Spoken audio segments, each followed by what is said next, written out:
Bonjour, vous écoutez Les Potins de la Paye de Nathalie Ballard-Pezzetti, un podcast d'Externa.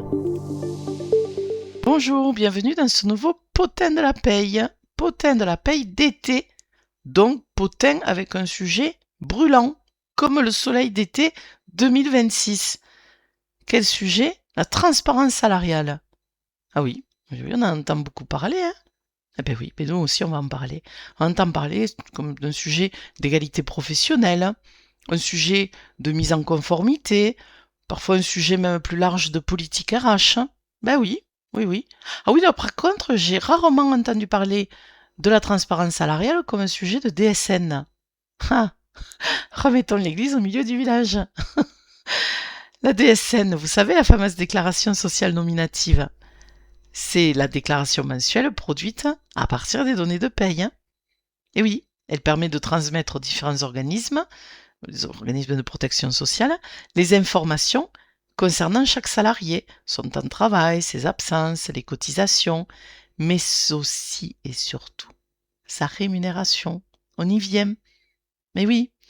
Et donc, le projet de loi de transposition de la directive européenne sur la transparence salariale devrait faire de cette déclaration, la DSN, la principale source d'alimentation des indicateurs d'égalité salariale. Vous savez, il va y avoir 7 indicateurs. Les 6 premiers devraient être construits à partir de données issues de la DSN. Et donc, ça n'a pas échappé au JPMDS, le groupement d'intérêt public modernisation des déclarations sociales. Ah ben oui, lui, depuis, il travaille déjà d'arrache-pied. Il n'a pas attendu d'avoir le projet de loi de transposition. Alors, par contre, il est impatient d'en connaître les tenants et les aboutissants.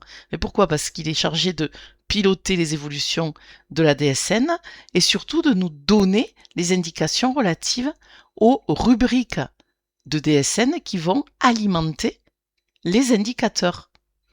Donc, en fait, pour valider l'approche, un test en conditions réelles va être mené au plus près de plusieurs entreprises.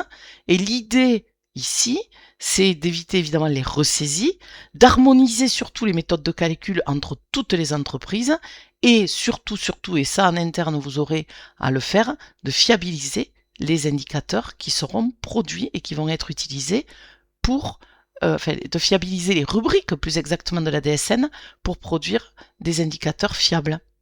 Alors, en effet, jusqu'à maintenant, la donnée de paye fiable, oui, vous allez me dire, elle est fiable puisque on a des bulletins conformes, on calcule correctement les cotisations, on sécurise les déclarations sociales. Ben oui.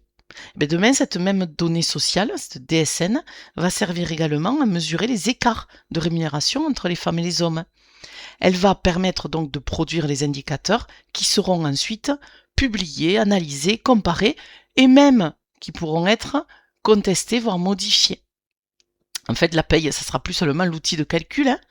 Ça va devenir aussi un outil de mesure. Un outil de mesure de la fameuse transparence salariale. Et c'est là que les professionnels de la paye, hop là, ont un rôle déterminant. Et oui, alors prenons un exemple. Un salarié moins bien payé que son collègue ayant la même classification. Déjà, petit 1, il faudra avoir une validation des classifications. Bon, passons. 2 salariés, même classification. Salaire inférieur. Ben oui, normal. Il est à temps partiel. En DSN, ça s'appelle la quotité de travail. Normal. Il est absent. En DSN, c'est une rubrique d'absence, etc. Vous avez compris. Toutes les données qui vont devoir être compilées pour aboutir à, effectivement, une comparaison cohérente, les voilà, les rubriques de paye qui vont nous intéresser, et plus particulièrement, du coup, les rubriques de DSN.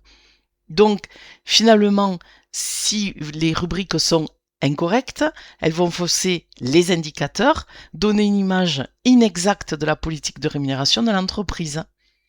Donc, si la DSN ne fait que restituer les données de la paye, mais c'est pas seulement de produire une DSN conforme dont il va s'agir, mais aussi de garantir la qualité de la donnée. C'est ce travail-là que le JPMDS a déjà commencé et que les gestionnaires de paye vont être en charge de garantir, de sécuriser. Demain, Le rôle des gestionnaires paye, responsables paye, va consister à produire une donnée fiable. Il sera capable d'expliquer, de justifier et de défendre la politique salariale de l'entreprise.